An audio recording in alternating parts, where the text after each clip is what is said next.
ভোলার চরফ্যাশনের এক শান্ত গ্রামের নাম আমিনাবাদ। এখানেই জন্ম এক স্বপ্নবাজ মানুষ মোহাম্মদ নসু মিয়ার, যার জীবনের শুরুটা হয়েছিল বাবার সঙ্গে গরু ছাগলের হাটে হাটে ঘুরে বেড়ানোর মধ্য দিয়ে। শুরুতে ছিল শুধুই সংগ্রাম।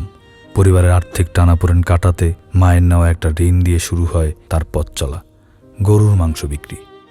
সপ্তাহে 1-2 দিন করে বাজারে দাঁড়ানো সেই মানুষটি ধীরে ধীরে গড়ে তোলেন একটি প্রতিষ্ঠান, ভাই ভাই মিট হাউস। নসু মিয়ার এই স্বপ্নের সঙ্গী হন তার ভাইয়েরা। বাড়ির পাশে ছোট্ট একটি দোকান, হাতে গোনা কিছু গ্রাহক, কিন্তু চোখে ছিল অনেক বড় স্বপ্ন। 2016 সালে তিনি যুক্ত হন পরিবার উন্নয়ন সংস্থার সঙ্গে। তখনও ভাবেননি এই সম্পর্ক তার জীবন বদলে দেবে। 5 লক্ষ টাকা ঋণ নিয়ে শুরু হয় তার ব্যবসার দ্বিতীয় অধ্যায়।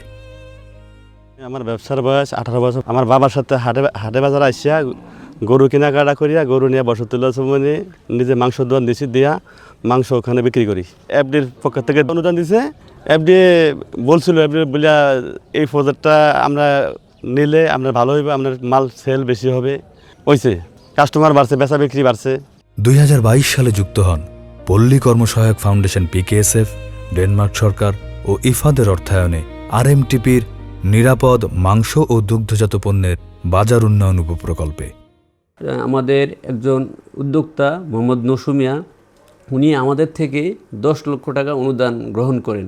এই অনুদানের পাশাপাশি পরিবার উন্নয়ন সংস্থা থেকে আরও 15 লক্ষ টাকা ঋণ গ্রহণ করে তিনি একটি আধুনিক প্লান্ট স্থাপন করেন। এই প্লান্টের মাধ্যমে তিনি স্বাস্থ্যসম্মত এবং নিরাপদ মাংস সরবরাহ করেন।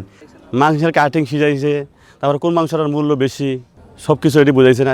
কিমা মাংস মূল্য বেশি, কাঠ মাংস মূল্য বেশি, কেরালি মাংস মূল্য বেশি, অনেক কিছু বুঝাইছে। আমার 8 জনের স্টাফ ট্রেনিং পাইছে। মানে মাংস কাটিয়া কাঠ মাংসটা আলাদা, আর কেরালি মাংস আলাদা, মাথার মাংসটা আলাদা, সব কিছু আলাদা আলাদা সিস্টেম করি। এই অগ্রগতিতে থেমে থাকেন নসু মিয়া। 2022 সালে FDA এর RMTP প্রকল্পের মাধ্যমে 10 লক্ষ টাকার অনুদান পেয়ে আরও 30 লক্ষ টাকা যোগ করে বর্ষতুল্লা বাজারের পাশে গড়ে তোলেন একটি আধুনিক মাংস প্রক্রিয়াজাতকরণ কারখানা।